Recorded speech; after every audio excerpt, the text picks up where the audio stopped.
Para iniciar mi propuesta de tema para este día, es importante justamente ubicar que yo estoy proponiendo la violencia de género interceptada por la edad también y el género. Justo esta ponencia surge principalmente desde la experiencia encarnada dentro del Colegio de Antropología Social, en donde me interesa principalmente visibilizar que existen discursos que suelen disfrazarse como discursos que privilegian el orden académico y el ordenamiento social de la ciencia, que siguen reproduciendo exclusión dentro de la misma ciencia antropológica, ¿no? Y estos discursos se les suelen principalmente decir a compañeras que se autoadscriben como feministas y se suele demeritar este posicionamiento tanto en sus investigaciones como en sus aportes. Y estos discursos siguen imperando dentro del rigor academicista, siguen esencializando el deber antropológico y siguen desapareciendo a la teoría feminista dentro de la epistemología antropológica. Este lenguaje dentro de la investigación sigue imperando y es lo que busco en esta ponencia, visibilizar y a partir de mi propia experiencia y reconocer que no es una experiencia aislada, sino que también es algo que le ocurre a compañeras, me di la tarea de ponerme a investigar del tema. Bueno, para caracterizar a las colaboradoras es importante ubicarnos en que son mujeres jóvenes, todas tienen y tenemos entre 21 años y 25 años, exalumnas y aún alumnas del CAS, justamente para salvaguardar su identidad. No voy a dar nombres porque algunas aún tienen cosas que ver con la universidad. Me pidieron que por favor no diera su identidad, simplemente su participación fue dada por medio de una plataforma de forms en donde planteé preguntas muy específicas para saber sobre su experiencia dentro del recorrido del colegio. Justamente, como les mencionaba, les intersecciona tanto la edad como el género. Y pues este discurso es oculto, lo planteo oculto a partir de lo que nos propone James Scott en cuanto a estos discursos que son empleados para simplemente cumplir con el status quo que se requiere, ¿no? Este discurso que es higienizado, este discurso que es totalmente disfrazado por dinámicas científicas, por finales, o sea, por darle un fin a la ciencia y todo un rigor, ¿no? Pero que en realidad lo que nos está ocultando es que pues está haciendo violencia en contra de los posicionamientos políticos y teóricos de las compañeras, ¿no? Y estos discursos, así como nos lo ha planteado Foucault, tienen el poder, mediante este discurso, pues de excluir también, ¿no? Y que estas consecuencias vuelven a generar jerarquías que son violentas dentro de la propia ciencia. Y como ya sabemos, dentro de la academia, como de la propia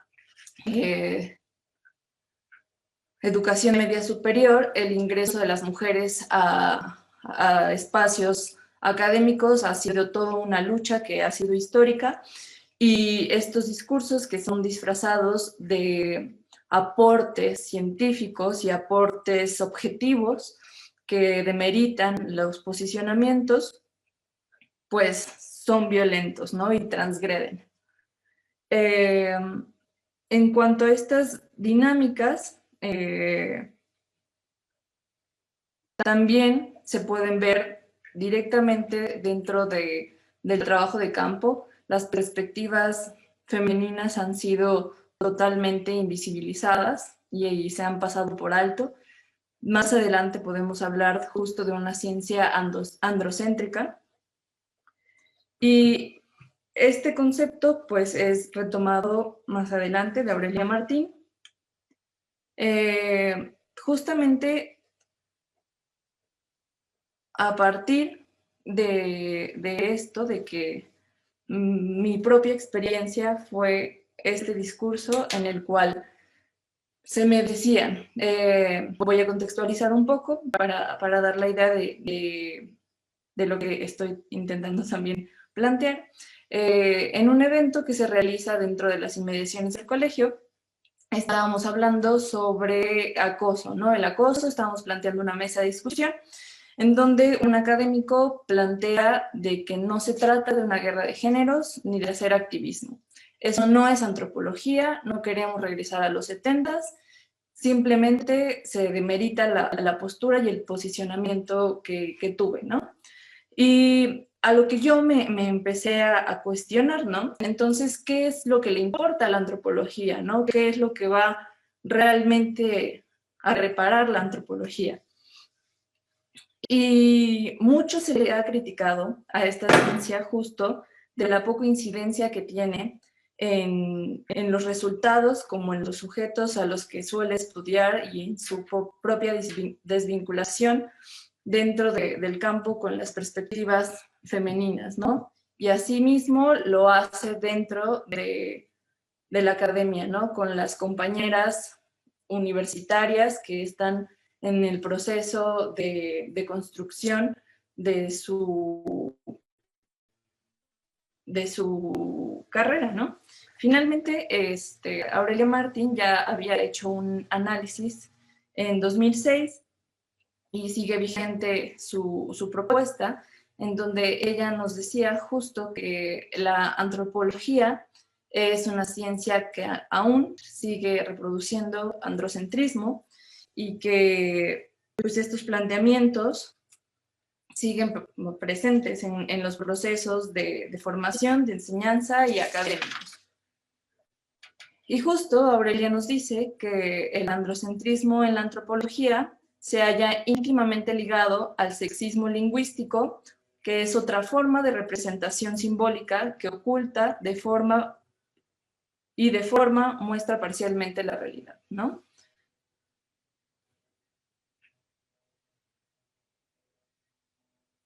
Para continuar sobre esta justo investigación a modo de gráficas, por medio de Google Forms, pregunto a las compañeras que si alguna vez se les ha discriminado, minimizado o agredido sus puntos de vista o planteamientos dentro del colegio y señalar quién lo ha realizado, ¿no? En estas preguntas de quién lo ha realizado, quise integrar también a las maestras, a los maestros, a los compañeros, al personal administrativo y todas las anteriores, justamente para ubicar quién o quiénes lo han hecho, ¿no?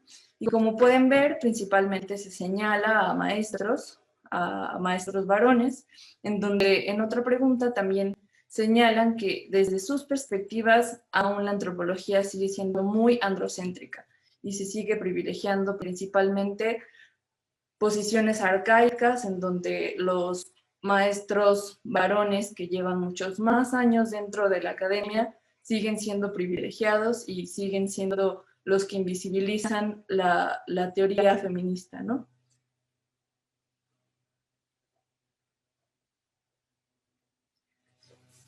Y justamente a partir de ubicar que muchas compañeras han vivido descalificación, agresión a sus planteamientos y que se sigue minimizando su liderazgo dentro de la antropología por precisamente privilegiar estas posturas que son arcaicas y que son androcéntricas, les quise preguntar cuál era o qué ocurrió específicamente, lo cual no voy a plantear en este momento por sus propias experiencias, por respeto a sus propias experiencias, pero me ubiqué como en cuanto a sus emociones, que ha sido lo que suscitó en ellas, y entre muchas emociones, algunas de ellas son frustraciones, enojo, tristeza, confusión, inseguridad, impotencia, incomodidad y agotamiento. La que más se repetía justo fue la impotencia de no poder pues decirle algo, y además vuelven a tener a veces clases y vuelven a compartir espacios con personas que violentaron sus perspectivas, ¿no? Y justamente estas vivencias son en espacios que son dentro de las aulas, ¿no? Y que se supone que se está priorizando dentro de la universidad, pues justo en su agenda, formas para contraatacar como esta violencia de género que se vive sistemáticamente y estructuralmente dentro y fuera de las aulas, ¿no? Ahora podemos ver que pues aún siguen resguardándose este tipo de comentarios que diseminan como esta violencia, ¿no? Cuando en realidad pues se está abordando, pero realmente no se está haciendo toda una reestructuración epistemológica y metodológica, al menos en esta ciencia social, ¿no? Que es lo que se propondría que ocurriera. Y para concluir, y las aportaciones, justamente hay que reconocer que esta lucha histórica por el acceso a la educación, pues sigue teniendo vigencia, siguen siendo las mujeres intrusas en la universidad, se sigue luchando porque por tener un espacio digno dentro de las aulas. A su vez, se requiere visibilizar estos discursos, también criticar la epistemología y el propio método para poder generar nuevos espacios que sean más incluyentes, en donde también la categoría, el concepto de feminismo no solamente sea algo aislado de unas cuantas, sino que realmente sea tomado como lo que es, como una teoría y política que sea transversal a lo que se enseña en esta ciencia social, y pues justo continuar tomando los espacios para poder entablar diálogos entre colegas. Y finalizo con las referencias bibliográficas, y por mi parte eso sería todo.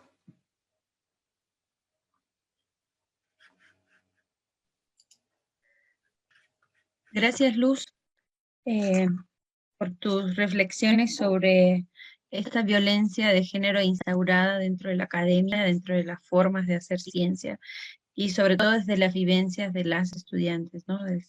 En, con este estudio que propones. A continuación le doy la palabra a Ixel Robles Cortés. Ixel, ¿está? Bueno, sí, aquí estoy, ¿me escucha? Aquí está, sí. A ver. Adelante, Ixel. Sí, creo que ya se está viendo la pantalla. Va en camino. Ya sé. No sé si se ve en modo presentación, creo que ya, ¿verdad? Bueno, pues comienzo con una breve autopresentación. Y pues bueno, soy estudiante de Antropología Social, igual por parte de la Benemérita Universidad Autónoma de Puebla. Estoy en el seminario de investigación de Antropología de la Sexualidad, Cuerpo y Género. Y justamente, ¿no?, desde las discusiones teórico-metodológicas que tenemos en este espacio, pues es que ahora presento este breve análisis desde una perspectiva de género sobre las herramientas generadas y recuperadas para la campaña Cuenta Conmigo de la UAP, la publicidad y la respuesta generada en medios y redes sociales, con el objetivo de ubicar los discursos en materia de violencia de género que se transmiten, validan o invisibilizan, Igualmente, no solamente se va a hacer como esta pues, recuperación, sino también ver más o menos pues, qué instrumentos de evaluación y seguimiento se han dado en estas áreas. Y pues para iniciar me parece importante ir ubicando primero, ¿no? Cómo se ha estado estudiando la violencia de género en las instituciones de educación superior, de aquí en adelante IES. Y pues realmente no es un tema reciente, ¿no? Aunque su problematización y estudio en México pues tiene sus inicios hasta finales del siglo pasado, según señala autoras como Buquet, Araceli Mingo u Hortensia Moreno en sus diferentes textos. Igual aquí habría que reconocer pues cómo fue esto también motivado por los estudios de género y feministas, los cuales pues, lo han llevado a una mayor y necesaria complejización del tema por medio de la perspectiva de género, como también por parte de una mirada interseccional. También, como señalan autores como Carrillo y Montesinos, es necesario reconocer cómo a través de apoyos de organismos como el CONACYT, ¿no? O la creación de unidades especializadas en este tipo de problemáticas en algunas universidades del país, como por ejemplo la UNAM o el grupo Cuerpos que Importan, ¿no? De la UAM Xochimilco, pues también han ido pues abonando a esta situación. Asimismo, me parece importante eh, dilucidar que las IES pues están social y políticamente enmarcadas, ¿no? No podemos excluirlas de las problemáticas o avances que se pueden y han venido generando en otros ámbitos. Pues, como señala Buquet, en muchos espacios universitarios la violencia de género forma parte ya, ¿no? De una cultura institucional, estando presentes en prácticas y discursos que implícita y explícitamente pues reproducen y validan estereotipos, roles y violencias que atentan contra estudiantes, docentes y administrativos. En este caso, ¿no? Retomo el concepto de violencia de género de Guacús, ¿no? Entendiéndola como aquella que se presenta como una serie de comportamientos no cuestionados socialmente y conectados con relaciones de poder o construcciones socioculturales asignadas a cada hombre y mujer. Pero sin embargo, no debemos tener presentes que la violencia de género pues no es privativa, ¿no? Para unas u otros, sino que más bien al anclarse en un ámbito estructural de género, pues sigue cargando con desigualdades y jerarquías históricamente construidas que sitúan mayoritariamente a las mujeres y grupos minoritarios en posiciones de mayor vulnerabilidad, en donde destacan además categorías interseccionales como lo son la raza, la etnia o la clase, por lo cual también es un elemento importante a considerar al revisar pues, las acciones y ejes que han tomado las instituciones universitarias para hacer frente a esta problemática.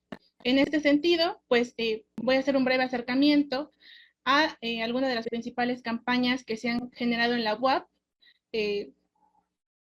recuperando los propios materiales que están en sus, tanto en las instalaciones físicas como también en los portales digitales.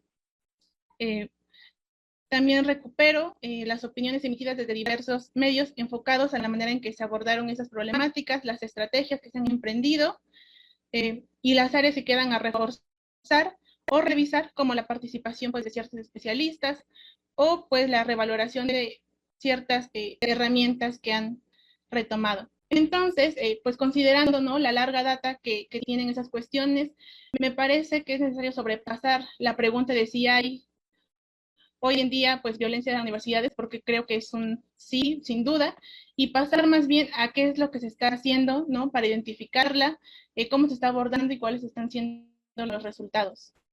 Para ello, creo que es necesario también situarnos en el contexto poblano y pues ver también qué es lo que desde otros ámbitos, como habíamos dicho, pues se ha estado haciendo. Por ejemplo, me parece que algunas cuestiones primordiales es ubicar que para el caso del municipio de Puebla, pues por ejemplo, desde 2007 se decreta la ley para el acceso de mujeres a una vida libre de violencia, con el objetivo justamente de prevenir, atender, sancionar y erradicar la violencia hacia las mujeres. Y en el 2016, la ciudad entra al programa por parte de ONU Mujeres, Ciudades y Espacios espacios públicos seguros para niñas y mujeres, donde se realizó tanto un diagnóstico, ¿no?, respecto al acoso sexual en la ciudad de Puebla, también ya diseño de estrategias de intervención, como por ejemplo aplicaciones móviles, sesiones de teatro callejero y demás. El punto es que pues vemos ya un ambiente que estaba volteando a ver estas problemáticas, ¿no?, desde el acoso y la violencia de género hacia las mujeres, y precisamente es en este mismo año de 2016 cuando la UAP lanza la campaña Cuenta Conmigo, con el fin de impulsar a corto y mediano plazo medidas y políticas destinadas a promover tanto los derechos humanos, la igualdad de género y una cultura de la no violencia, favorecer la visibilidad y sensibilización de la comunidad universitaria hacia una cultura de igualdad entre mujeres y hombres, e incorporar y promover la perspectiva de género en cada actividad universitaria. Estos vendrían a ser pues los objetivos, ¿no?, de esta campaña, y para esto se desarrollaron dos instrumentos principales, que vendrían a ser bueno, distribuidos en espacios universitarios físicos y digitales. El violentómetro, material pues que fue retomado del IPN, que igual pues a través de indicadores va señalando, ¿no?, escalonadamente los tipos y actos de violencia. El decálogo, un listado cuyos ejes son la prevención de la violencia, la promoción de la denuncia y el respeto a la diversidad. Entonces, bueno, y en tercera instancia, la publicidad por medio de, pues, ciertos espacios, ¿no? Pero el uso de estas herramientas, si bien tenía como objetivo justo el poder detectar y alertar ante situaciones de violencia de género, queda a deber al ponerlo en práctica, o según pues esta revisión, por dos partes. Por una, que realmente desde la parte de la comunidad estudiantil no tuvo una resonancia pues esperada, pasando inadvertida, o en el peor pues de los casos, por parte de la opinión pública, pues bastante criticada, como lo veremos más adelante. Pero por otro, y el principal, a mi parecer, es porque estas campañas se siguen quedando en el ámbito de la prevención, lo cual pues no es que esté mal, pero sigue dejando desatendido el hecho de que la violencia es algo que está ya en la universidad, y se sigue abordando el problema como algo que pues realmente no estuviera impactando pues en quienes estamos ahí, ¿no? Pues como se decía, no se puede fomentar una cultura de la no violencia si no se reconoce primeramente la existencia de la violencia como un componente estructural de la escuela, pues en tanto institución. Y pues este bajo impacto que van a tener esos instrumentos también lleva al hecho de que no hayan tenido realmente una larga duración, considerando que pues los objetivos estaban considerados a un mediano plazo. Además, estos resultados llevan también a preguntarse, ¿no?, el por qué se deciden retomar estos y no otros instrumentos, o cuál sería la pertinencia, y pues el hecho, ¿no?, también de retomar estas herramientas ya existentes puede resultar problemático en tanto que no se contemplan las limitantes o las variantes contextuales que pudieran tener. Y por otro lado, tampoco podemos obviar al final de cuentas el ahorro que este tipo de acciones de recuperar cosas sin una mirada crítica, ¿no?, generan a las instituciones educativas. Un ahorro tanto económico como intelectual al final de cuentas, y que pues no es que no se pueda hacer, sino de tener, como mencionaba, una mirada crítica y reflexiva sobre pues su uso, ¿no?, cuestionándose, por ejemplo, pues desde qué bases sociales se están realizando, ¿no?, el violentómetro, por ejemplo, o si siguen siendo realmente pertinentes para los contextos actuales. Por eso es que campañas como Cuenta Conmigo, ¿no?, pues debería de estar en constante seguimiento y actualización según sus objetivos planteados. Bueno, aquí es lo que señalaba. Y pues la comunicación institucional realmente debería de perseguir, ¿no?, primeramente 3 puntos. Conseguir un recuerdo que va a ir anclado, ¿no?, a pues realmente poner atención y comprender el mensaje incidir en las actitudes y cambiar las conductas. Esos 3 puntos me parecen de suma importancia en medida que estos efectos se pueden volver también en ejes de evaluación de las campañas institucionales, mostrando la relación claramente, ¿no?, que existen entre unos y otros.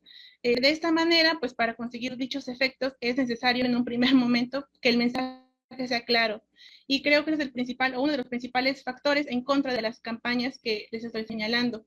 Pues generalmente ese tipo de instrumentos de la campaña Cuenta Conmigo, como el violentómetro podría ser, muestran una visión distorsionada de lo que es la violencia, como si fuera obligatoriamente escalonada y los actos se pudieran medir, en una visión creciente y lineal de lo que vendría siendo la violencia.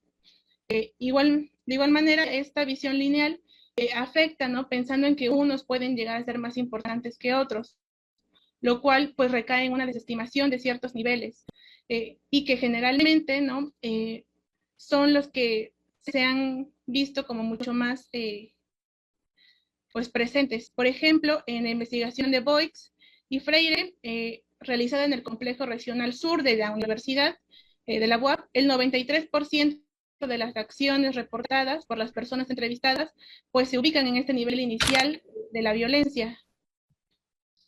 Y es algo que generalmente llega a pasar desapercibido, ¿no? Porque se centra en las últimas o en las acciones como mucho más elevadas en este punto del violentómetro y se dejan a un lado pues las demás. Entonces, me parece que especialistas en género y derechos pues deberían estar indispensables en estas acciones. También uno de esos puntos pues serían las acciones paralelas de la DAO a partir de talleres, diplomados y demás, ¿no? Y si bien es un paso importante para ampliar pues estos conocimientos, debe estar acompañado de acciones no centradas únicamente en la prevención, sino en la resolución de actos de violencia ya presentes y explicitados por parte de miembros de la comunidad universitaria. Entonces, pues como vemos, se necesita reconocer la existencia de la violencia de género, cuestión que pareciera no quedar del todo clara. Es por ello, ¿no?, que aquí señalo cuál es el peligro de lo que no se nombra. Y para ello retomo una campaña posterior a la de Cuenta Conmigo, que vendría a ser la Universidad con Perspectiva de Género. En este punto, pues ya se va a hacer referencia, ¿no?, a este eslogan de "esto tiene que parar", que acompañaba pues a los espectaculares y diversas imágenes en las plataformas institucionales, y que realmente no ha sido incluido de una pues buena manera tampoco. Y los ejemplos pues serían estos, ¿no? Como se ve en la imagen, pues realmente el diseño de este cartel no es que esté mal exactamente en cuestión pues de distribución o demás, sino que al no haber una separación o situación que contextualice el eslogan y al situarlo debajo de la leyenda "Universidad con Perspectiva de Género", generan confusiones. ¿Qué es lo que tiene que parar? Pues cuál es la perspectiva de género o cuál es el obstáculo a vencer. Y la pregunta que me resuena en todo esto es cómo podemos entonces hacer prevención de algo que ni siquiera queremos nombrar y que en esta medida tampoco estamos reconociendo. ¿Por qué no se nombra que lo que se tiene que parar es el hostigamiento, el racismo, el acoso, la discriminación? Respecto a esto, el Observatorio de Violencia de Género en Medios de Comunicación del Estado de Puebla, OVIGEM, señala: este enunciado de Universidad con Perspectiva de Género, eso tiene que parar, resulta, si no fallido, cuando menos ambiguo. El testimonio de esta ambigüedad se desvela en conversaciones con integrantes de la comunidad universitaria, que coinciden en que la perspectiva de género es el dique entendido como obstáculo para la convivencia pacífica entre géneros y conduce a radicalismos tales como que ellas quieren dar vuelta a la tortilla histórica para someterlos a ellos. Entonces, se está viendo aquí pues realmente una malinterpretación de este tipo de señalamientos, ¿no?, de campañas, y que pues van a estar realmente dejando como a un lado el punto principal de lo que se estaba tratando de hacer. El problema entonces, como se ha podido apreciar, es que estas estrategias, aunque han tenido avances, principalmente, ¿no?, pues en esa involucración de diferentes medios, pues no han llevado a cabo los objetivos estimables, dando cuenta ya sea de un mal diseño o pues también de cierta, pues ahora sí que dejar a un lado, ¿no?, cuestiones que vendrían a ser más importantes, de dejar pues poco interés a estos temas, ¿no?, de atender a la violencia de género, descuidando pues uno de los más importantes nichos de promoción y visibilización, como lo son los medios digitales y los recursos gráficos. Sin duda, el diseño publicitario puede convertirse en un vehículo clave para el cambio, para la implantación y la educación de nuevos valores que afecten tanto directo como colateralmente al conjunto de la sociedad, siempre y cuando pues estén o cuenten con un diagnóstico cuantitativo y cualitativo diseñado, implementado y revisado por científicas sociales que manejen teórica y metodológicamente estas problemáticas. A su vez, pues en el ámbito educativo habría que voltear a ver las formas en que están impartiéndose las materias, planificándose los cursos y direccionando las acciones. Ir estableciendo, sí, medidas de prevención, pero igualmente objetivos a medio y largo plazo en cuanto a la atención de actos de violencia y discriminación ya presentes. Entonces, pues ya a manera de cierre, yo ubicaría pues tres grandes puntos, ¿no? Por un lado, creo que si bien estos temas pues son bastante complejos, para ello se debe de recurrir a la mayor cantidad de espacios y herramientas que creen una firme red de trabajo, y pues esto no puede hacerse sin nombrar y reconocer la violencia en un primer momento. Lamentablemente, la corrección política y muchas veces la cultura de la simulación han mermado intereses legítimos, convirtiéndolo en actividades superficiales. Igualmente, la perspectiva de género ha sido víctima muchas veces de una burocratización que lleve o que ha llevado pues a una preocupante situación, ¿no?, que es en tanto susceptible de ser despojada de su carácter político y crítico, volviéndola en una justificante de una visión esencialista y dicotómica, donde solamente se ubica la violencia de género como un problema de mujeres o incluso como un tema de moda. Ante este panorama, pues es importante entonces garantizar las permanencias en los espacios educativos de las medidas destinadas a prevenir la violencia de género, lo cual pues va a requerir una evaluación constante de expertas que validen, actualicen y den seguimiento pues a todas estas acciones. Y pues con esto terminaría algunas de mis referencias y pues sería todo. Muchas gracias. Muchas gracias, Ixel, por este análisis de las campañas de una manera muy crítica. Por favor, comentarios y reflexiones los vamos a ir dejando al final. Pueden ir tomando nota de lo que quieran conversar. Y le doy la palabra a Delia Santiago Oropesa. Su ponencia se titula Las IES, impases de violencia y su inminente resistirse, ecos, incomodidades y puntos de fuga. Adelante, Delia, un gusto. Sí, hola. Solo preguntar igual si me escucho. Sí. Sí, ok. Bueno, igual una breve presentación. Soy Delia Santiago Oropesa, psicóloga, maestra en saberes sobre subjetividad y violencia. Y bueno, yo laboro en la UAM Xochimilco, en un espacio donde nuestra labor medular es brindar atención psicológica a los y las jóvenes, pero dentro de ello también brindamos atención a algunos de los casos derivados de la unidad de género.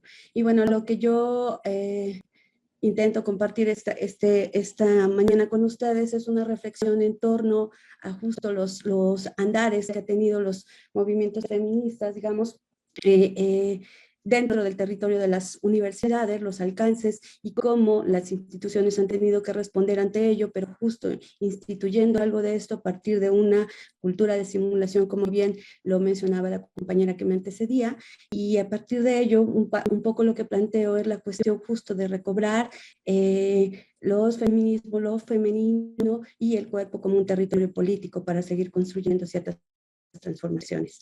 Daré lectura, bueno, a la reflexión que traigo, y bueno, dice, empiezo con un epígrafe. ¿Qué podría significar el riesgo de la elipse? Regresar a un punto de evitación del pasado, hacerlo renacer y surgir, y al mismo tiempo darse estructuralmente un punto de fuga, una ventana, andu formantel. ¿Acaso podríamos pensar nuestro tiempo sin las huellas y las marcas del devenir histórico y sin pensar su acontecer en lo subjetivo? Sin duda alguna, los feminismos no han desterrado el orden patriarcal del territorio de la educación superior. Sin embargo, y al igual que en otros espacios, han colocado una voz que ya no puede dejar de escucharse. Así, a manera de conquista, hoy se dialoga, se reflexiona, se intenta construir nuevos virajes que han devenido en transformaciones éticas y la búsqueda continua de nuevas formas de relacionarnos. Movimientos que hay que señalar no han sido ni son sin los efectos de la incomodidad o la simulación. Quizá algo de ese orden patriarcal en sus matices más tradicionales esté en declive, pero se actualiza, resuena en su seco las ruinas y el insistente asomo de su resurgir bajo otro velo. De ahí que ninguna mirada puede desentenderse de las violencias y las modalidades que emergen en los territorios que habitamos, mismas que oscilan en prácticas silenciosas y bajo el manto de discursos hoy tan repetidos, sin que por ello dejen de existir las formas más estridentes, aquellas que fetichizan a los cuerpos, aquellas que aparecen bajo el continuo deseo de posesión hacia las mujeres, a través incluso de formas legitimadas, y las que aparecen de manera mayormente extrema bajo el rostro de la aniquilación brutal que atraviesa los cuerpos sin dejar lugar a la existencia, cuerpos expuestos y cercenados a cielo abierto. Tal vez algunas de las nuevas formas de violencia patriarcal son aquellas que se decantan de los discursos que hoy se han vuelto oficiales, sin dejar de lado que se originaron desde la resistencia ante lo instituido. Y es que habrá que preguntarnos si en realidad las instituciones comúnmente encargadas de normalizar, disciplinar, aquellas que en esencia han sido agente necesario de control, pueden denominarse o llegar a ser feministas. Podríamos o querríamos, además de demandarles, creerles que serán garantes, que responderán a los cambios inminentes o necesarios. Hoy parece que el escenario de las instituciones y por tanto de las IES se pone en acto continuo el retorno de las lógicas androcéntricas más arcaicas. Aparecen bajo el rostro de una nueva vestimenta que, lejos de garantizar un giro real, en ocasiones maquillan bajo nuevas formas su deseo de poder. Son los mismos, aquellos que enarbolan la equidad de género e incluso se atreven a nombrarse feministas. Bajo todo ejercicio de simulación acompañan acciones, prácticas, procesos para formular protocolos, pero al mismo tiempo colocan mordazas en tanto se ufanan de un nuevo discurso que enuncia inclusión, respeto, diversidad, lo políticamente correcto. Sin embargo, no olvidemos que los discursos muchas veces cambian antes que las estructuras de pensamiento.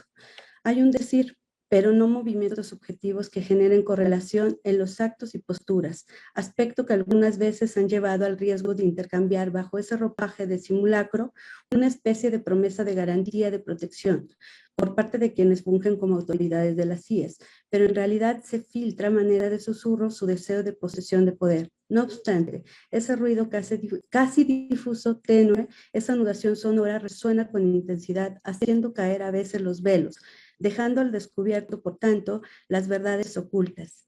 Quizás en ello, en ese acto de develar, se ciña un elemento medular no solo para hacer decir verdad, sino para construir algo como primer punto de resistencia ante lo que se resiste.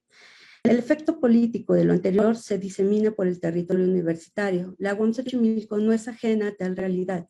Si a ello aunamos que la estructura de la propia institución es vertical, que su comunidad se secciona, no solo en funcionarios y trabajadores, trabajadoras, sino académicos, de tiempo parcial, alumnos, de tiempo completo, tiempo parcial, alumnos y alumnas que proceden de diversos sitios, desde la ciudad, desde la periferia, y aquellos y aquellas nombradas respectivamente foráneos, término que alude a quienes han tenido que dejar su lugar de origen y emigrar a la ciudad para acceder a la educación superior.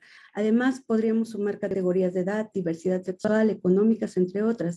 Ello da y daría cuenta de una interacción de factores diversos que ante su cruce algunas veces eclosionan efectos mayormente violentos o excluyentes.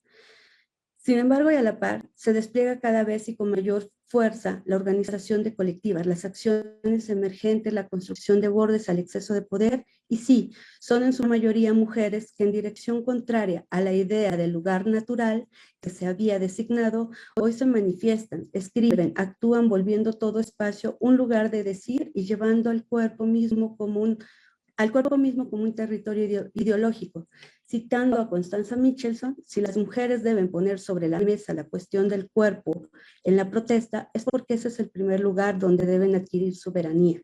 Y es que, siguiendo a la misma autora, un verdadero elemento revolucionario es el acto de construir algo, formar parte activa sobre el horizonte a construir y que de ello se despliegue la posibilidad de políticas para que el deseo y demanda encuentre lugar en lo colectivo.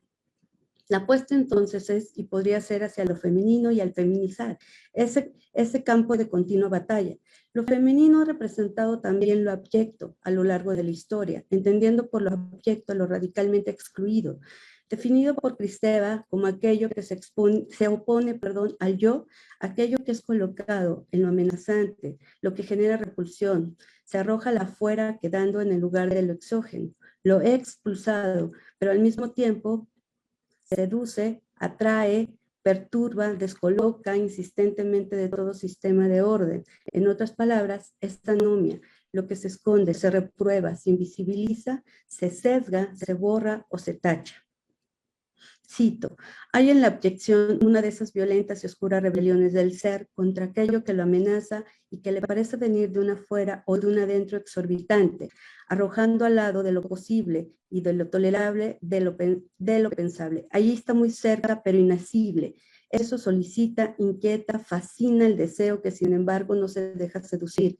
Asustado, se aparta. Repugnado, rechaza. Lo abyecto así aparece entonces expresado en el aspecto de lo excluido, lo impuro que atraviesa la categoría de cuerpo, la sexualidad. De ahí que no es casualidad que lo femenino, aquello que representa lo radicalmente otro o la alteridad radical, si lo queremos decir de otra manera, se coloca en el margen, en el costado, donde incluso también se coloca toda identidad sexual diversa que no corresponde a lo masculino per se. Por otro lado, pensar el cuerpo como un lugar de lo político implica pensarlo como un lugar posible de apropiación, en principio de transformación como efecto que se despliega. El cuerpo es aquel hecho de otros cuerpos que lo inscribe. Por tanto, el cuerpo no nace, se decanta. El cuerpo acontece en una construcción subjetiva que haya sostén y enlace a la imagen y al otro u otra, haciendo de ese encuentro imaginario la vía para la constitución y la estructura corporal. El tejido del que estará hecho será un anudamiento de referentes, engarzamiento de los materiales con los que se podrá hacer cuento, novela, donde entonces se podrá posicionar un lugar de existencia. El cuerpo también es un lugar a la existencia donde no hay un dentro y un afuera enmarcado. El cuerpo expone al ser en toda su extensión y ahí la piel, esa que es tocada, siente, acaricia, se hace presencia como un telón expuesto al exterior y a su vez como un ropaje que envuelve ese adentro. Por tanto, el cuerpo guarda así las marcas, huellas, heridas y cicatrices devenidas del exterior, pero también del mundo interno que nos habita. El cuerpo es el lugar de inscripciones, un territorio de lo político, en tanto lleva las marcas de memoria escrituradas por una historia, por los efectos de los procesos subjetivos, por la letra tatuada a fuerza por un sistema imperante, pero también es a la vez un territorio propio con el que se desea, se gesticula, se hace lazo, se ejerce un cuerpo andante en aras de una posible transformación.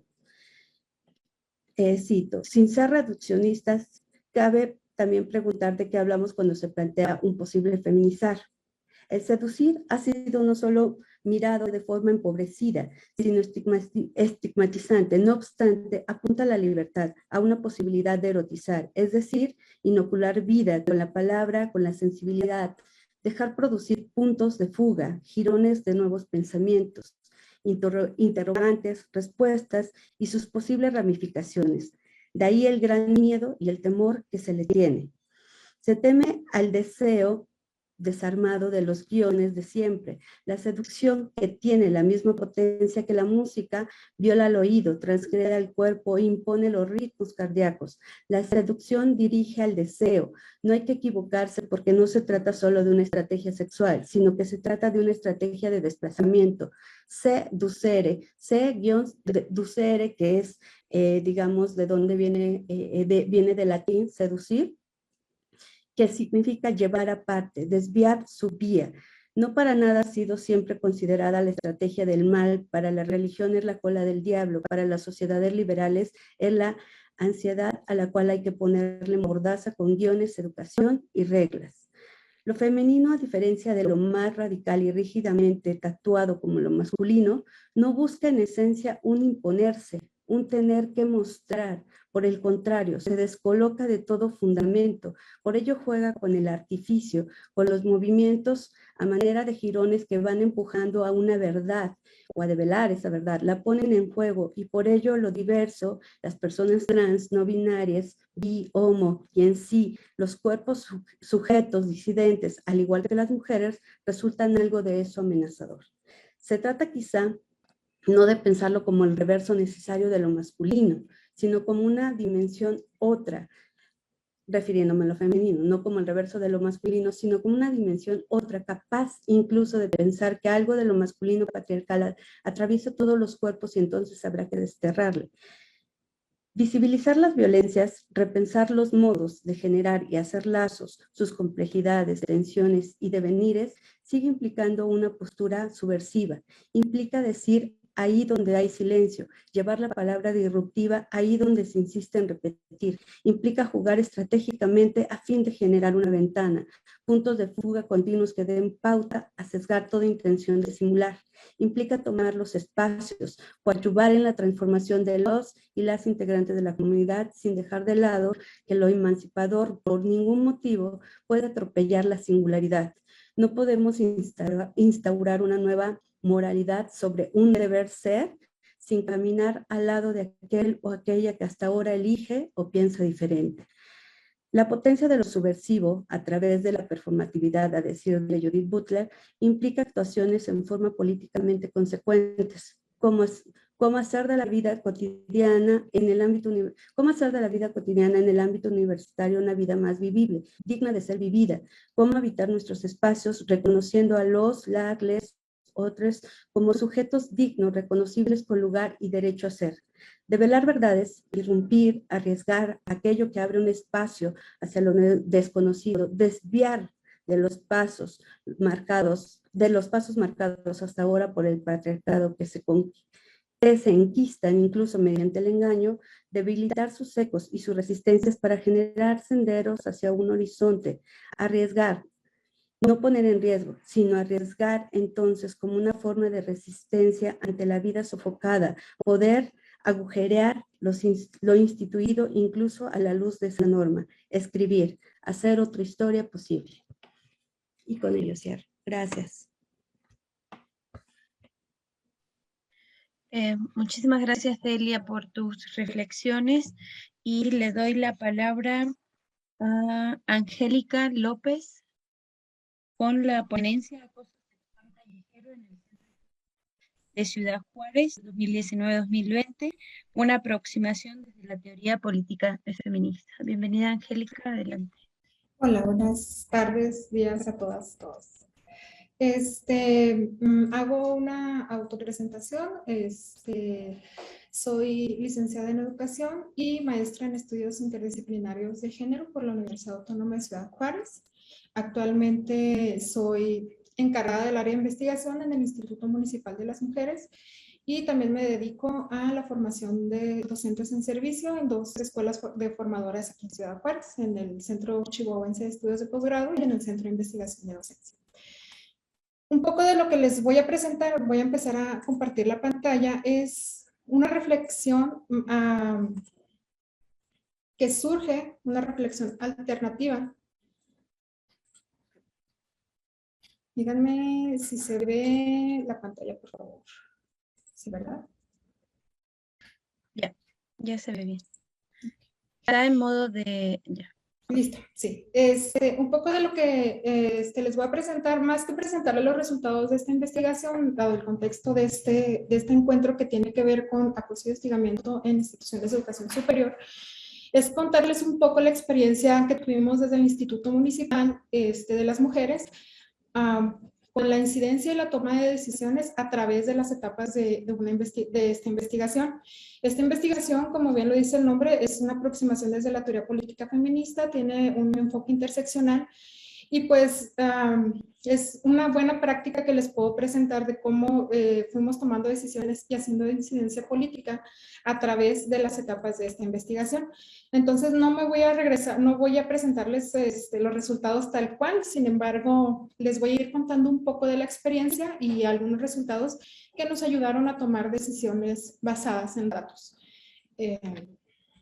El objetivo de esta presentación es presentar el proceso de incidencia en la política pública y toma de decisiones a través de las distintas etapas de investigación, como ya se los comenté hace un momento. Y bueno, ¿cuál es el contexto de esta investigación? Es el contexto institucional. Esta investigación está dentro del Plan Municipal de Desarrollo 2018-2021. Hay presupuesto asignado para hacer investigación desde el municipio. Si ustedes consultan el Plan Municipal de Desarrollo, pues está en el eje sectorial 3, es la línea de acción del Instituto Municipal 3.2.10. Y bueno, tenemos el reglamento del instituto, el artículo 2 y 3, fracciones 14 y el artículo 4, fracción 3, que nos faculta, que faculta a los institutos municipales para realizar investigación sobre problemáticas relacionadas con la violencia de género o sobre las mujeres en la ciudad. Tenemos el contexto histórico, como saben, estamos en Ciudad Juárez y bueno, un poco del contexto es la violencia de género, el narcotráfico, la trata de personas y las manifestaciones de la violencia sutiles e invisibles.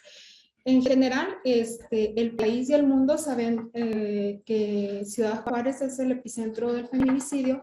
Sabemos que es de donde surgen distintas acciones y distintas organizaciones y movimientos para visibilizar el feminicidio y la desaparición. Sin embargo, quedan en los márgenes o se habla muy poco de las manifestaciones de la violencia sutiles e invisibles. Estas que están que anteceden las manifestaciones más explícitas y expresas de la violencia, como son la violencia física y el feminicidio. Y el marco epistemológico de esta investigación, pues partimos de un posicionamiento del feminismo político interseccional.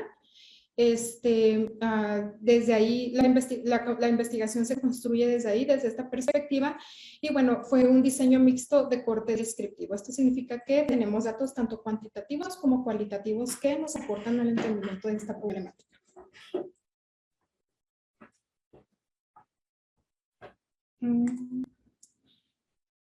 Estas son las etapas y los productos que fuimos trabajando desde el instituto para construir la investigación. Como me regreso un poco, esta investigación está dentro de un plan de desarrollo, dentro de una administración municipal en concreto, y lo que hice fue ir dividiendo la investigación en etapas de tal manera que se pudieran estar presentando avances y con estos avances poder realizar algunas acciones o algunas actividades que nos pudieran dar luces sobre cómo se estaba moviendo el fenómeno y no tener que esperar 2 o 3 años a terminar la investigación y poder empezar a hacer estas acciones, ¿no?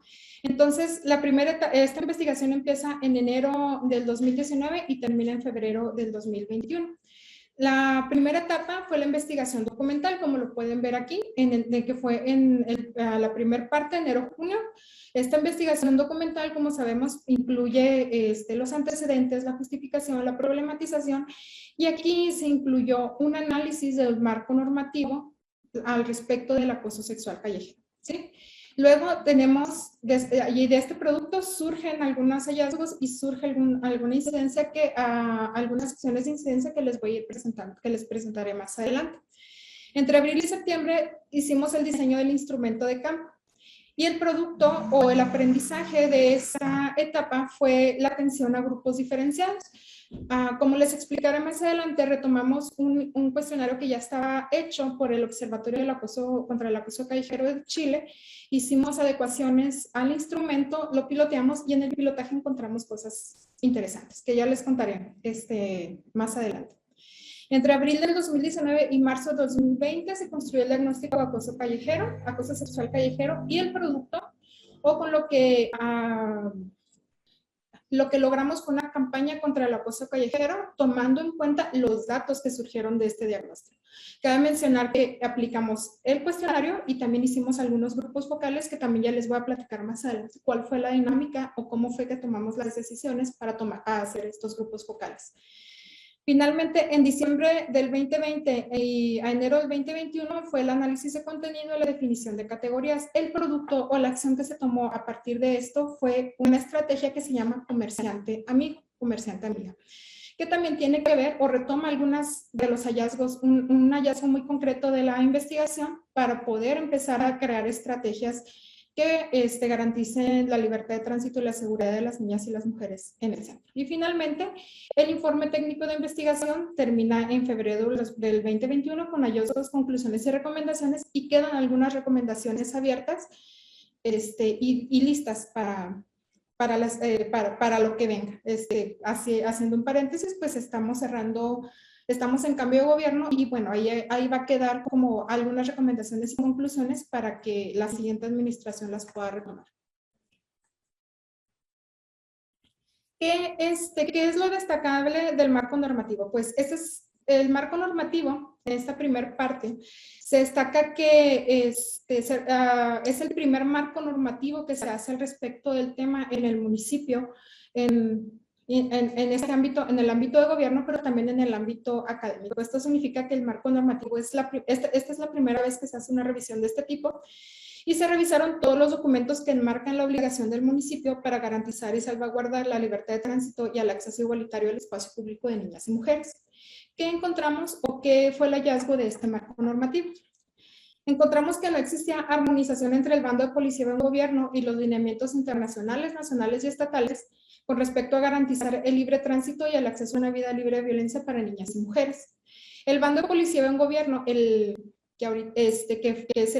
es como con lo que nos estábamos rigiendo hace un año, solamente tenía el artículo 7, fracción 2, que dice que no se puede molestar a las personas en el ámbito público, en especial a personas mayores, personas con discapacidad de niños. Aquí las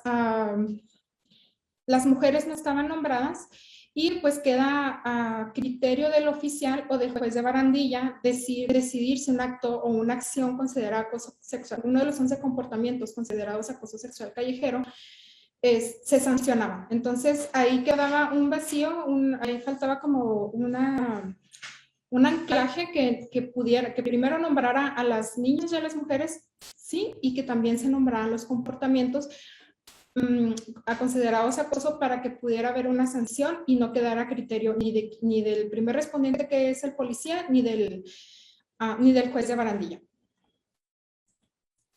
¿Qué pasó después de que tuvimos este hallazgo en donde no había ese anclaje, o no había esa armonización? Lo que sucedió es que cuando yo comunico o cuando pongo sobre la mesa que no existe esta armonización, al mismo tiempo en el municipio se estaba incorporando el reglamento de justicia cívica, se estaba diseñando porque vamos a cambiar al modelo de justicia cívica. Entonces lo que hicimos, o las acciones que se emprendieron a partir de este hallazgo únicamente, fue llamar a los jueces de barandilla encargados del proyecto de justicia cívica y proponerles una serie de capacitaciones y de sensibilización en perspectiva de género, en donde estábamos incluyendo este resultado y hablamos sobre acoso callejero y violencia de género y perspectiva de género en general. Fueron una serie de capacitaciones donde hablamos primero con ellos, que fueron que eran los que estaban redactando en ese momento el proyecto de justicia cívica. Luego, ya hay vinculación con la policía, entonces desde el área de transversalización lo que se hizo fue llevar estos temas y llevar a, claro, ya explicados de manera diferente con policías de prevención social y de la UNEVID. Que la UNEVID es la unidad especializada en violencia doméstica, que son quienes luego salen y son los que no son policías como que andan en general en las calles, pero sí son policías que se encargan de una u otra manera de hacer prevención social, de ir a las escuelas, de ir a dar pláticas, de hacer recomendaciones y de generar materiales. Por otro lado, tuvimos algunas reuniones para incorporar el acoso callejero al nuevo reglamento de justicia cívica, y esto fue producto precisamente de la capacitación que tuvimos con los jueces de barandilla. Tuvimos algunas reuniones en donde los jueces de barandilla nos pedían que les asesoráramos sobre cómo era la manera correcta o la manera que nosotras proponíamos para incorporar el acoso callejero como una sanción en el reglamento de justicia cívica. Finalmente, después de esta serie de acciones, el 4 de septiembre del 2020 se aprueba el reglamento de justicia cívica que incluye sanciones al acoso sexual callejero. Y bueno, con esta parte de incidencia que se logró a partir de este hallazgo, se cierra lo del marco normativo y toda la revisión documental que se realizó en esta primera parte de la investigación. Luego, cuando hicimos el diseño del instrumento de campo, uno de los, como les comentaba, retomamos el cuestionario de percepción del acoso callejero del Observatorio contra el Acoso Callejero de Chile, y durante el pilotaje encontramos que el instrumento no era accesible para niñas menores de 12 años y adultas mayores. Poniéndoles un poco en contexto sobre el centro histórico de Ciudad Juárez, yo me imagino que se parece a muchos centros históricos, y yo que he estado en Puebla, pues se parece mucho la dinámica que hay acá y la que hay allá con respecto al centro histórico. Aquí hay, en su mayoría son comerciantes quienes transitan el espacio. Sin embargo, también tenemos instaladas escuelas y también tenemos instaladas, también hay gente que vive aquí en el centro histórico. Entonces hay primarias, hay secundarias, hay preparatorias, y viene de todo tipo de personas y de mujeres. Muchos tipos de personas y mujeres transitan por el espacio. Entonces, para nosotras era muy importante, fue muy importante también retomar la experiencia con respecto a la vivencia del acoso callejero de las niñas y de las adultas mayores, que de alguna u otra manera también transitan el espacio y de alguna u otra manera también lo viven, ¿no? Entonces, lo primero que hicimos es que se aplicó el instrumento, sí, a niñas de 12 años, entre 12 y 15 años, pero se hicieron adecuaciones con colorimetría, ¿sí? En este proyecto participaron practicantes y chicas de servicio social de pedagogía y de educación. Entonces ellas se encargaron de traducir el cuestionario a palabras más simples para las niñas y usar la colorimetría para que fuera más fácil para ellas responderlo si estuviera accesible a ellas. Y bueno, las adultas mayores encontramos también que accedían a contestar el cuestionario, pero había un momento en que se sentían incómodas con las preguntas y decidían dejarlo de contestar. Entonces, para poder hacer esta adecuación con ellas y poderlo conversar con ellas, porque también su experiencia es importante, lo que hicimos fue hacer grupos focales que nos ayudaran a recoger la experiencia con respecto a este fenómeno también de las adultas mayores. Y bueno, este instrumento, este cuestionario que aplicamos no recoge la experiencia diferenciada de grupos como mujeres trans, estudiantes, migrantes, trabajadoras y habitantes de la zona centro. Y como son mujeres que también transitan el espacio y son mujeres que comúnmente están en estos, que son las que más lo utilizan, para nosotras fue muy importante encontrar formas de retomar sus experiencias ahí. Disculpen, me faltó también, fueron mujeres indígenas. Entonces, una parte de esta investigación, ya cuando se diseñó el instrumento, fue el cuestionario que se aplicó a cualquier mujer que estuviera transitando por la zona centro, cualquier niña o mujer que estuviera transitando en el polígono de la zona centro, pero también hicimos grupos focales con niñas de primaria, niñas de secundaria, con jóvenes de preparatoria, con mujeres trans, con estudiantes, con migrantes, con mujeres trabajadoras de la zona centro, con mujeres indígenas y con habitantes de la zona centro y adultas mayores. Bueno, ¿y qué aporte metodológico nos da el diseño del instrumento de campo. Bueno, la metodología que se propone desde esta investigación es una metodología centrada en el contexto del centro histórico, que tiene que ver con la desaparición, el feminicidio, la trata y el narcotráfico. Si ustedes no son muy cercanas a la historia de Ciudad Juárez y a cómo se construye o cómo se ha explicado la experiencia, o cómo es la experiencia del feminicidio y la desaparición, tenemos que tener en cuenta que el centro histórico de Ciudad Juárez es un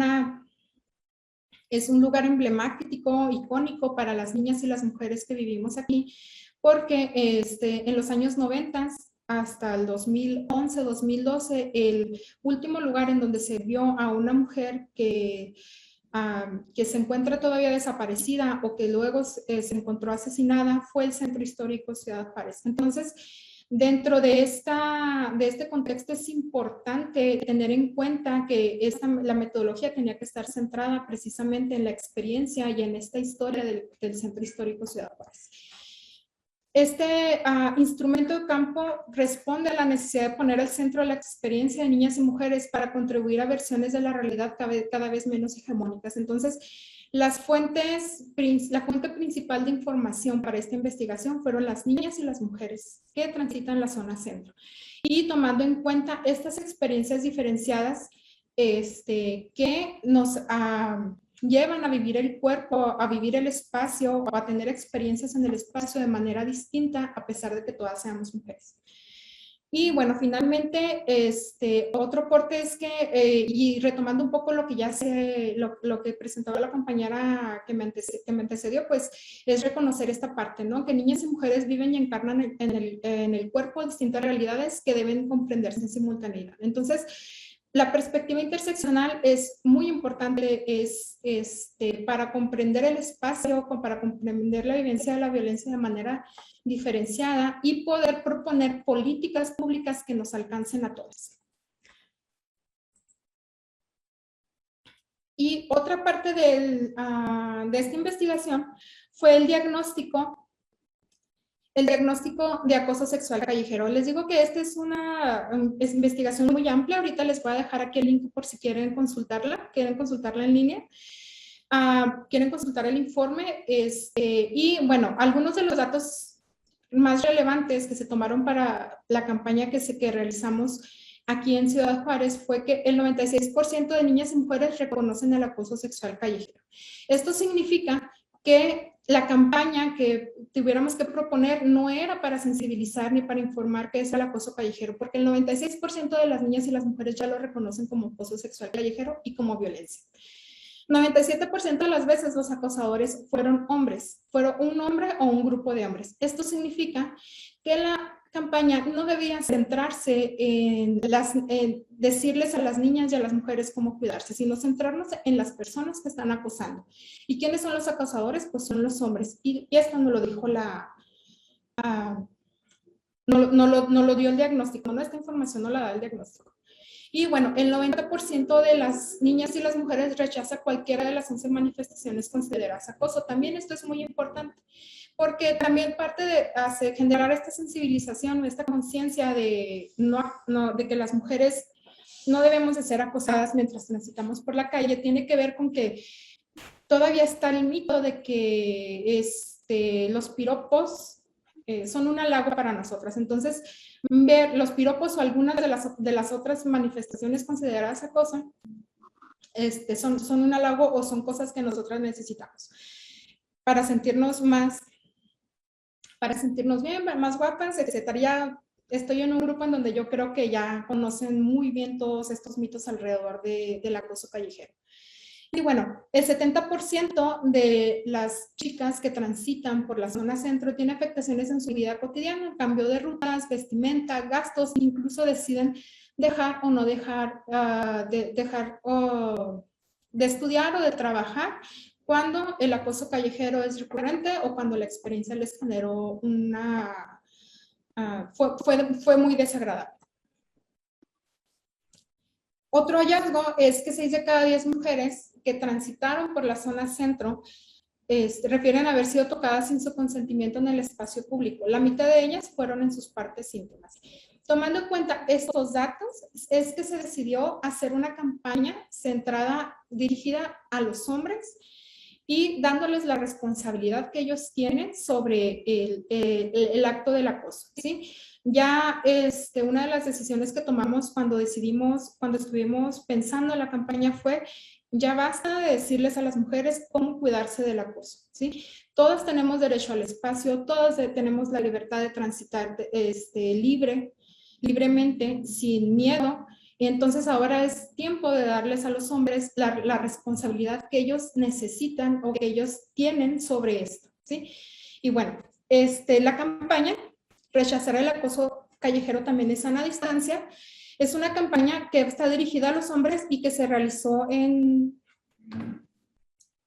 Déjenme, les comparto la pantalla. Les voy a compartir la página del instituto, en donde pueden ustedes ver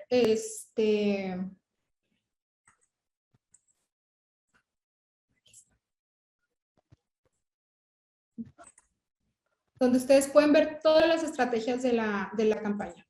Déjenme nada más que...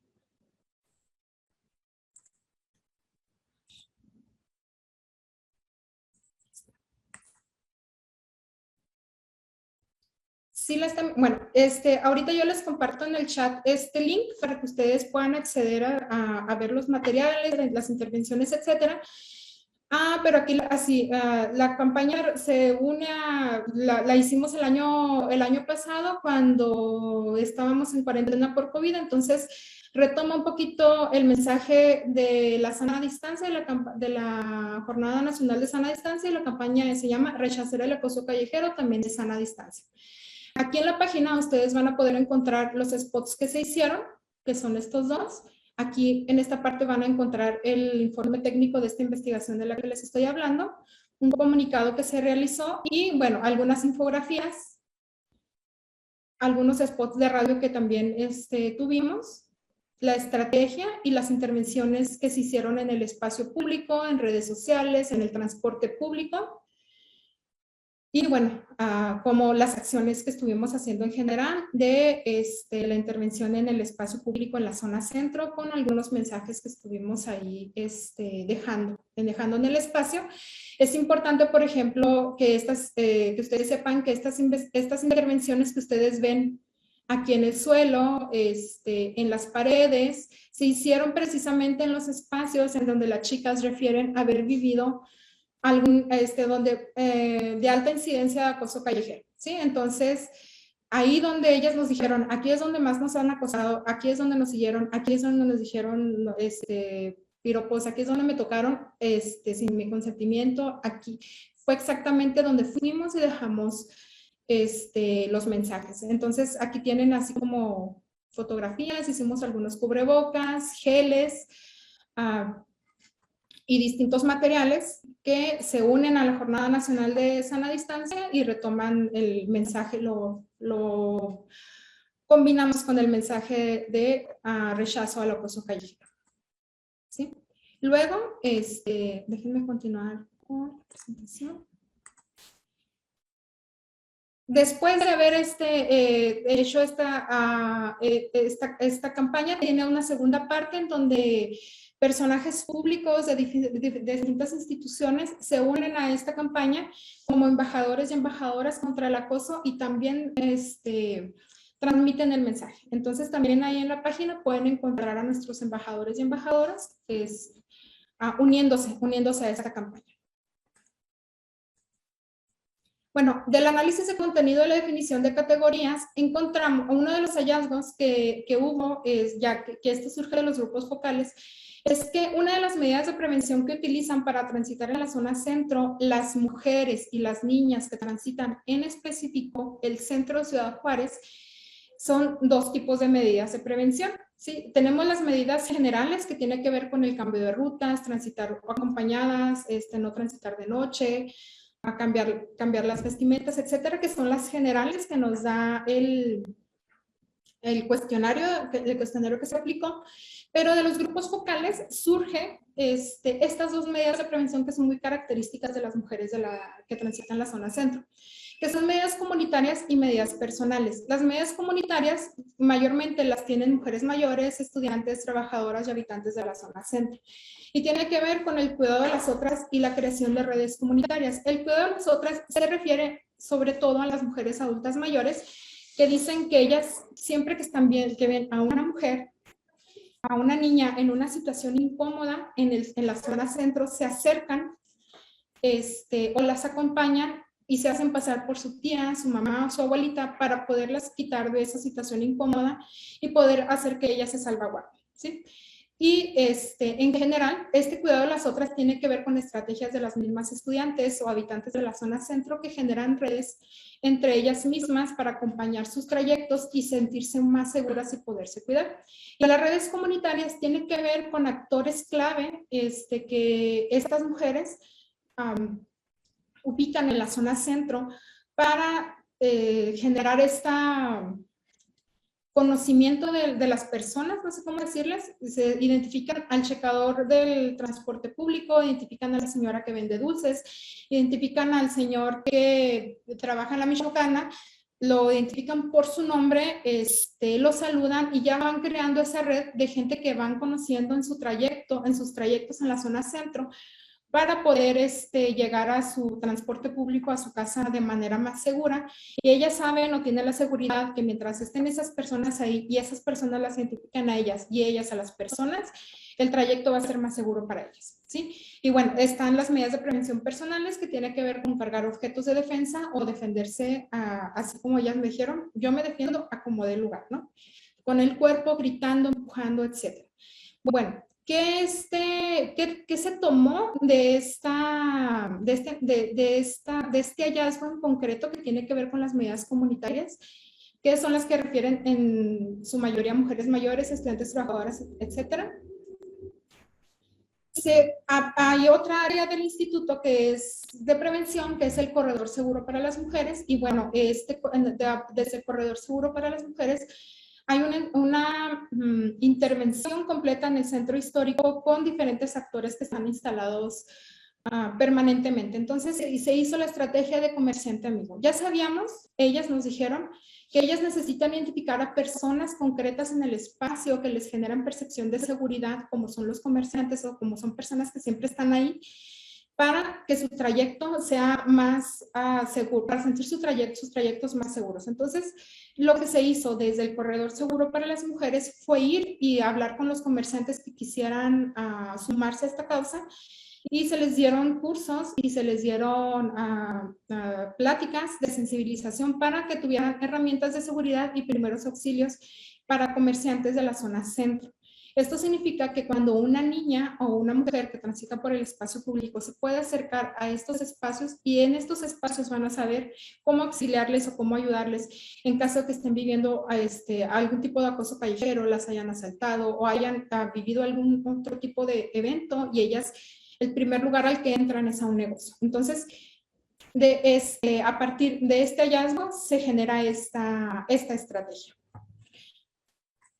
Y bueno, como les decía, esto es una investigación muy amplia, tiene más hallazgos y más cuestiones que se pueden retomar para empezar a tomar decisiones, a reflexionar y poder ahondar más en ellas. Sin embargo, pues los tiempos políticos, institucionales, pues son muy acotados, ¿no? Entonces, algunas reflexiones finales que se quedan para quien tome el gobierno que venga, al respecto de esta investigación, es que el contexto histórico de violencia, trata y desaparición se encuentra instalado en la memoria de niñas y mujeres en Ciudad Juárez, y es latente el momento que deciden transitar por el centro histórico de la ciudad. Esto significa que en todos los grupos focales, en todos, siempre están haciendo referencia a la desaparición del feminicidio y al miedo que les causa transitar por el centro, y cuando viven alguna experiencia de acoso sexual callejero, sea las chisten o les hablen o las persigan, la que ustedes quieran, cualquiera de los 11 comportamientos, ellas piensan que lo que sigue o lo que puede seguir es que las van a secuestrar o van a desaparecer o las van a asesinar. Y bueno, la propuesta política urbana con perspectiva de género debe incluir la experiencia diferenciada de niñas y mujeres con respecto a la experiencia de acoso callejero para que el libre tránsito sea para todas, ¿sí? Así que retomarlo desde los diferentes grupos y cómo lo viven y cómo cómo les afecta es muy importante, ¿no? Es muy importante para que todas tengamos acceso a la misma. Y bueno, la política urbana en Ciudad Juárez debe tener como centro de la vida de las personas y rescatar la memoria histórica del centro histórico y a través de su diseño reivindicar el compromiso para con la igualdad y libre tránsito de niñas y mujeres. Y bueno, como yo sé que estamos en un espacio, esta es una investigación que se hace fuera del espacio universitario, una de las cosas que nos deja como reflexión desde el instituto esta investigación al respecto de la violencia y el hostigamiento sexual en instituciones de educación superior es que qué vinculación con otros actores del contexto es necesaria para articular acciones que frenen las cadenas de violencia que viven niñas y mujeres que transitan por los espacios públicos. Sobre todo teniendo en cuenta que las niñas y las mujeres, hay muchas estudiantes que este es su espacio de tránsito para llegar a las universidades o para llegar de la universidad a sus casas. Y muchas veces la violencia que viven aquí en este espacio se vuelve a reproducir dentro de las instituciones de educación superior o llegan a las instituciones de educación superior y es donde son contenidas, ¿no? En donde ellas llegan y cuentan sus experiencias de acoso o de violencia que vivieron en el trayecto de sus casas a las universidades. Entonces, esa es una reflexión o es una pregunta que queda abierta y bueno, es con lo que cierro mi presentación. Muchas gracias a todas.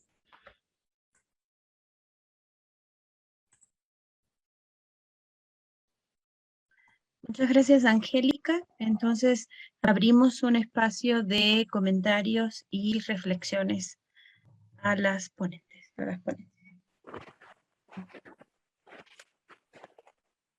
Si alguien quiere, puede pedir la palabra o escribir en el chat. ¿Alguien se anima? Luz, adelante, voy a ir. Yo tengo una pregunta para la compañera Angélica en cuanto a estas estrategias que se están implementando y con relación justo a las infancias. Quisiera saber si es que se ha pensado en realizar investigación o intentar concientizar y abordar esta problemática a infantes, varones, niños, o sea, justo hablarles como sobre esta problemática y justo que desde, pues, ser hombres pequeños que se les concientice de ello, ¿no? O sea, y que no se vuelva como a partir de la cultura de género algo en lo que puedan incurrir, ¿no? O sea, simplemente o sea, que sea parte como de la enseñanza que tengan, ¿no? Hola, Luz. Sí, Perdón, Angélica, ¿te parece si primero hacemos una ronda de preguntas a ver si salen algunas más? No va a ser que coincidan y ya después damos la palabra. Ok, está bien, gracias. Dame un momentito a ver si hay alguien más que se anime. Sí, no hay problema. Okay. Sí, gracias. ¿Algún otro comentario, reflexión, pregunta? Ahorita leo, ¿no? Pues entonces, sí, Angélica, de una vez contesta y a lo mejor en el tránsito nos animamos. Sí, el área de transversalización del instituto se articula con distintas acciones. Una parte es la investigación, otra parte es la parte de prevención y la de transversalización en específico, ¿no? Entonces, la compañera que está en el área de prevención, que es la que hace la intervención comunitaria en espacios escolares con los comerciantes y la que se encarga del corredor seguro para las mujeres, sí tiene un programa de sensibilización en específico en las escuelas en donde van y ya está articulada con todas las escuelas que están instaladas aquí en el centro histórico y lo que hace es ir y hablar de todos los temas en general, ¿no? Del sistema sexo-género, del lenguaje incluyente, de violencia, de agresiones, etcétera. Entonces, lo que se tiene planteado o lo que se ha pensado dejar como recomendación, porque estamos como en el espacio de transición de cambio de gobierno, es dejar la recomendación como ya de manera más curricular de qué temas se deben de agregar a esta serie de sensibilizaciones para poder generar precisamente estos cambios culturales, porque bueno, podemos sancionar el acoso, ahí está, ¿no? Pero también es importante el cambio cultural. Entonces, sí, va a ser parte de las recomendaciones que se van a ir incorporando como a los diseños curriculares que se tienen tanto para la sensibilización en el ámbito comunitario que tiene que ver con escuelas, comerciantes, etcétera, como la sensibilización en el ámbito público que tiene que ver con servidores, policías, etcétera.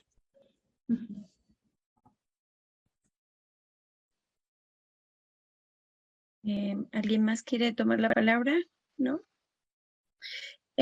Bueno, voy a... ¿Yo? ¿Quién dijo yo? No. Ah, Ixel, adelante. Sí, pues bueno, antes que nada igual gracias a todas, creo que son temas interesantes y justo para Angélica me quedaba pensando, ¿no? En precisamente cómo es que pensar con esta visión de género pues puede transformar la ciudad, ¿no? A partir de estos pues esas implicaciones, ¿no? O esta ya, pues ahora sí que apropiación de los espacios, cómo es que justamente la visión de género puede transformar la ciudad. Y por otra parte, también con lo que señalabas, con esa pregunta de final, ¿no? De cuáles son otros contextos, también, no sé tú como, pues alguien que está implicada en esos ámbitos, ¿cuál crees que serían las limitantes también de este ámbito institucional hacia este tipo de temas y por qué sería importante también voltear a ver, ¿no? Otros ámbitos como la sociedad civil, pues ahora sí que lo educativo, los activismos, y creo que esa sería la pregunta. Y también tenía otra para Delia, creo que estoy pues bastante de acuerdo, ¿no? Justo en esta visión del cuerpo mucho más holística, que vaya más allá de esta dicotomía, ¿no? De cuerpo-mente, sino el ser cuerpo, pues habitarse, ¿no? Desde este cuerpo, pero me quedaba pensando también cómo es que sería o cómo es que sería la propuesta de esta feminización eh, que nos hablabas sin llegar o sin caer en una esencialización de lo femenino, porque creo que también este tipo de temas no vuelven sobre la pregunta que tal vez ya es clásica, pero que nunca siento que está acabada de quién es el sujeto político del feminismo al final de cuentas, ¿no? Entonces, ¿cómo es que se tienen que abordar estos temas sin caer en una esencialización también de este tipo de características y de pues categorías? Y sería todo. Gracias. Gracias. A mí, Angélica, me gustaría agregar una pregunta, ya que vuelves a tomar la palabra.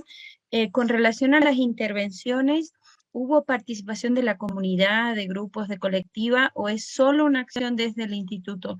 Porque justamente me quedaba pensando en la pregunta que hacías al final, o sea, cómo cuando hacemos proyectos de intervención, la gente se apropia de estos proyectos, ¿no? ¿Cómo lograr que este proyecto siga siendo una acción tan pertinente como lo has señalado a lo largo de tu exposición y desde la propia, por ejemplo, sociedad civil o desde las propias mujeres involucradas? No sé si tuvieron tiempo de reflexionar sobre eso. Gracias. ¿Alguien más y cerramos esta sesión de preguntas? ¿No? Ok. Doy la...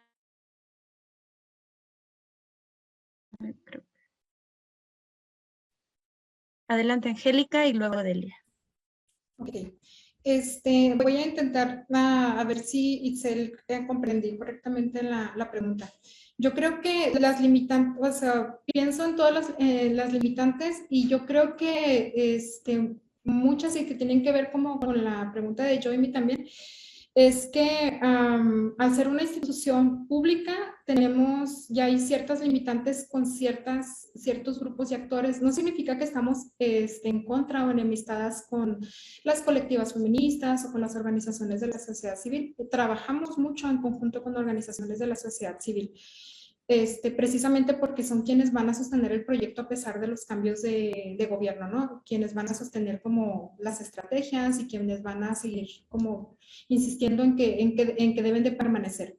Sin embargo, esas precisamente las limitantes que, y a final de cuentas, puede ser una limitante en lo práctico, en el sentido de que, bueno, somos instituciones y hay colectivas y hay grupos, hay organizaciones que no comulgan con lo que nosotras hacemos aquí, pero bueno, es parte de la discusión y es parte del aporte a lo que se hace al movimiento feminista, ¿no? No todas tenemos que estar de acuerdo y entonces, pues de alguna u otra manera, cada quien desde sus lugares de enunciación, pues va emprendiendo su propia lucha para poder como llegar a transitar libres, ¿no? Libres por el espacio y poder apropiarnos del mismo. Otra limitante también tiene que ver con la articulación interinstitucional dentro del mismo municipio. A pesar de que tenemos un área de transversalización, a pesar de que tenemos cercanía con policías y con otras dependencias, también hay ciertas resistencias en ciertos espacios o en ciertas dependencias que pueden llegar a ser claves para poder llevar más allá la intervención, ¿sí? O para poder transversalizar completamente, que quisiéramos nosotras haber podido estar como con desarrollo urbano para que también la forma de la ciudad no sea como agresiva o no violenta a las mujeres, que también hay cosas muy interesantes que surgieron de la investigación al respecto de la infraestructura. Pero bueno, esa articulación es la que a veces puede llegar a ser complicada. Sí tenemos una cercanía con la Academia de Policía, sí tenemos cercanía con Prevención Social, con UNEVIT, pero por ejemplo no con toda la corporación. Y entonces eso también, como esas resistencias que se generan dentro de la misma administración pública pueden llegar a ser conflictivas o limitantes para nosotras para poder hacer propuestas. Otra, también esta desarticulación que puede llegar a ver con las universidades y la misma institución. Aquí, parte del Consejo Académico del Instituto es un representante de cada universidad que hay en la ciudad.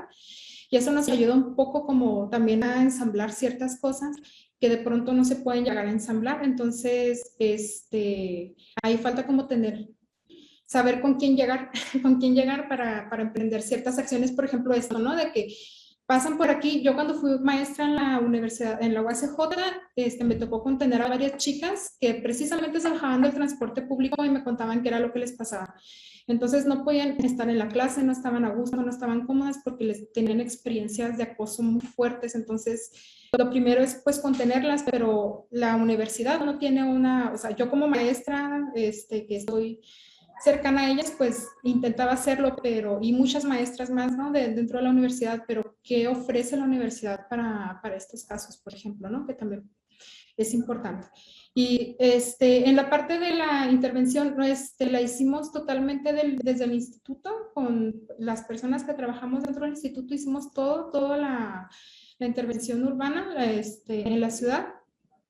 Sin embargo, en la parte del corredor seguro para las mujeres, en lo que ya se tiene planeado ahí, hay otra clase de intervención que tiene que ver con murales, que tiene que ver con tener los espacios como más agradables para todos y todas. Ahí sí participaron algunas colectivas haciendo precisamente la propuesta del mural y interviniendo los espacios. Justamente aquí enfrente tenemos un mural muy lindo que hicieron y tiene 3 años y no lo han intervenido, no lo han borrado, no lo han rayado, no han nada. Entonces, sí hay unas articulaciones ahí con algunas colectivas y algunas organizaciones. No sé si respondí las preguntas.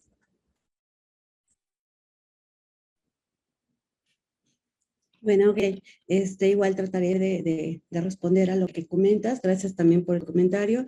Sí, me parece que hay como dos cuestiones. Por un lado, efectivamente, habría que pensar cuando hablamos de sujeto a qué nos referimos y luego de sujeto político también a qué nos referimos, más allá justamente de una cuestión de sexo, de género. Y en ese sentido me parece que poder hablar también del cuerpo como un territorio de lo político, algo que se puede de lo que tenemos que apropiarnos en cierta forma porque ha sido sesgado, tachado de diversas formas, implica justo saber que con ello también podemos transformar, con ello también podemos decir, y bueno, el sujeto de alguna manera, sujeto, él, la, le, sujeto, de alguna forma también es aquel que es parte, sí, de todo aquello que lo entrecruza social, culturalmente, referencialmente desde la familia, etcétera, pero también es aquel que puede ejercer cierto movimiento, que puede resistirse ante ciertas situaciones que lo atraviesan, que lo cruzan, etcétera, y cuando surge un sujeto puede hacer frente a ello. De otra manera estaríamos hablando como de un sujeto sujetado a, ¿no? Si lo pensamos desde ahí. Y bueno, parte de la propuesta es un poco en el sentido de, me parece que en algunos espacios, algunos, insisto, ciertos movimientos a veces han optado por transformar a partir de seguir ciertas cuestiones igual de androcéntricas, a veces y en algunos espacios. Por eso planteaba la cuestión de no es hacer eso, tampoco es hacer el reverso de lo masculino, que habría que pensar que eso es el reverso, pero que sería lo contrario, y sería pensarlo como una misma moneda, pero es la misma moneda, solo con cara y cruz. Entonces, de alguna forma, esta cuestión de rescatar un tanto lo femenino, que efectivamente no va por la cuestión de reducirlo a lo sexual o a lo erótico, no, nada. Por eso decía, seducir tiene que ver con este término, por ejemplo, de desviar. ¿Por qué? Porque tiene también la capacidad de la palabra mayormente. ¿Por qué? Porque al final de cuentas, como mencionaba, lo masculino más tremendamente tatuado en nuestra sociedad está muy direccionado a posicionarse, no solo desde un lugar de poder, sino también desde una cuestión donde se busca mostrar, se busca lealtades, donde ese poder se pueda de alguna forma sostener. Y en el caso de nosotras, de algunas de nosotras, eso no interesa tanto. Por eso es que se puede generar otro tipo de movimientos, entendiendo también lo femenino como aquella capacidad de sensibilizar, aquella capacidad de escribir, de escriturar, de escribir, de hacer incluso arte, etcétera. Entonces también pensaba en lo performático, pero no solamente como la actuación o como la cuestión, digamos, desde el arte plástico y demás, sino en ese cotidiano ir transformando a partir de la apropiación de un cuerpo que puede hacer, que puede decir no, que puede hacer algo frente a lo que le acontece y apropiarse de aquello que también de alguna manera, por ser amenazante,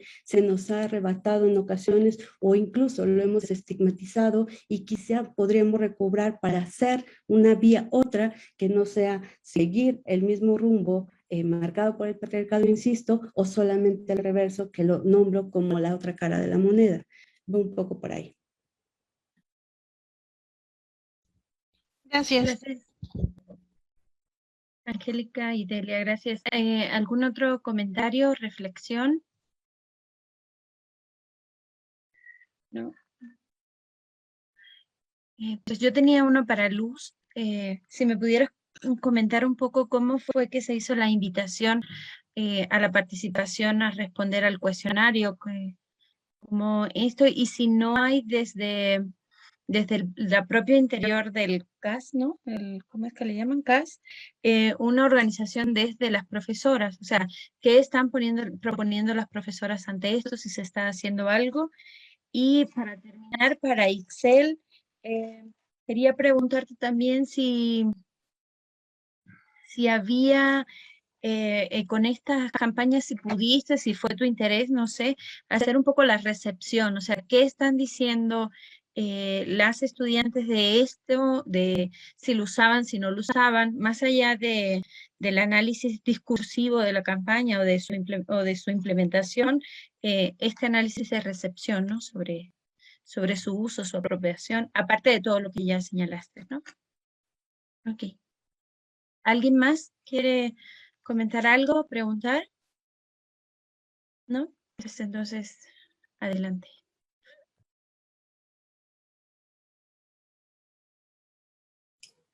En cuanto a la invitación para realizar para contestar el Forms, previamente en la construcción de la ponencia me dirigí a compañeras que eran exalumnas principalmente y después a compañeras que aún están dentro de la carrera.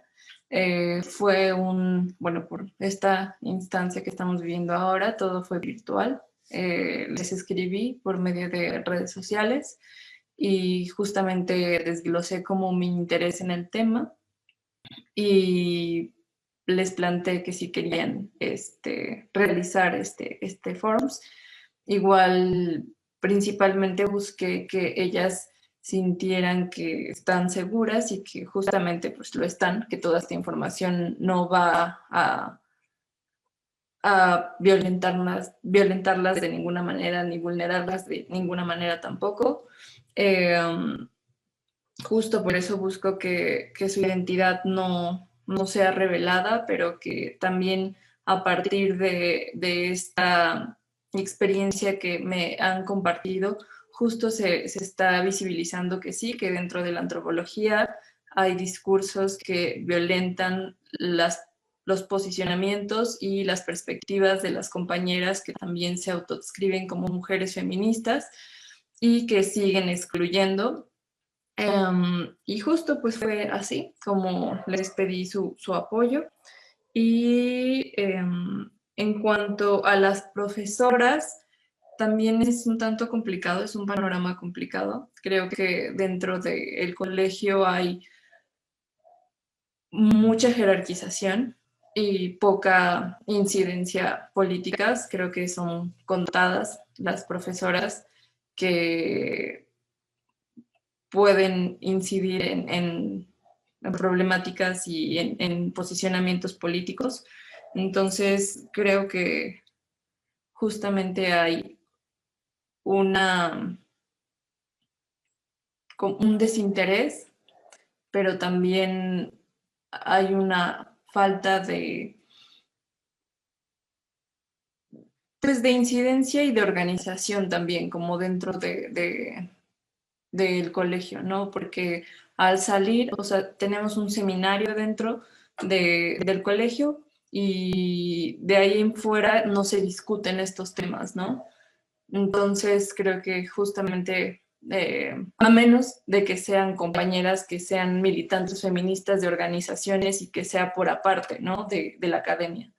Entonces sí creo que es como algo que está pendiente dentro del colegio, ¿no? Que haya como más integración de académicas feministas a la currícula. Gracias.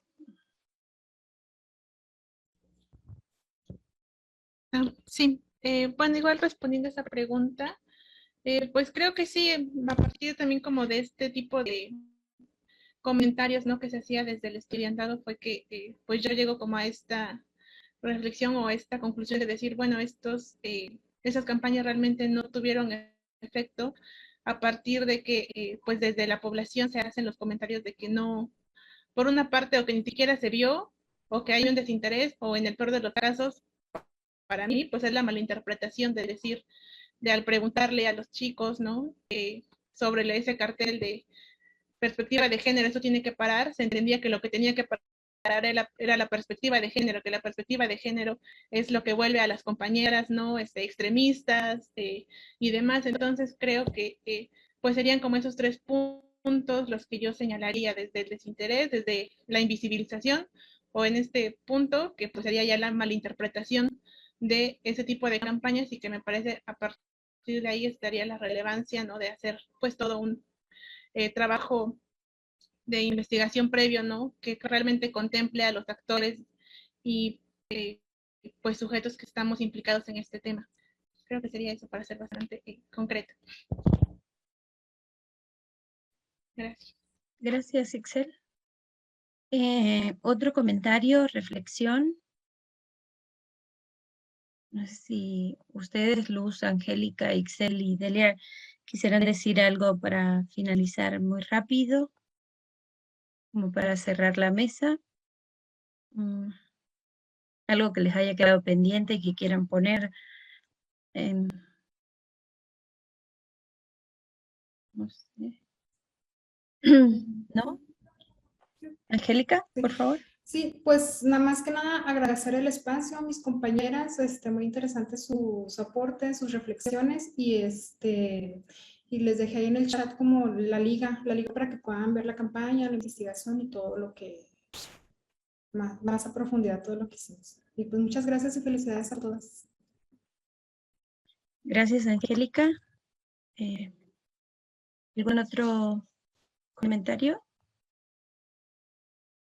¿No? Bueno, pues entonces agradezco a Angélica, a Luz, a Ixel, a Delia, también a las organizadoras del 5º coloquio, la oportunidad de habernos encontrado aquí, poder compartir estas reflexiones. No sé, Elizabeth, ahora perdón, no sé si quieres decir algo o alguien más de la sala. Sí, muchas gracias por presentarnos sus trabajos, por sus aportaciones. Les invitamos a que se sigan uniendo con nosotras en las otras mesas. Regresamos a las 4 de la tarde con otra sesión de distintas mesas. Tenemos, por ejemplo, la mesa de protocolos o violencia digital, si les interesa, instancias universitarias, políticas universitarias en las universidades, y este eje temático también continúa a las 4 de la tarde. Entonces, bueno, les invitamos a que se sigan integrando. Tienen un cuadro donde tienen todos los ID, entonces pueden entrar a la que ustedes gusten. Y pues muchas gracias por su tiempo. Muchísimas gracias, Elizabeth. Pues un saludo a todas. Sí, creo que estamos aquí. Saludos a Enrique, todas, gracias. hasta luego. Gracias. Gracias, hasta luego. Gracias a todos. Que estén muy bien.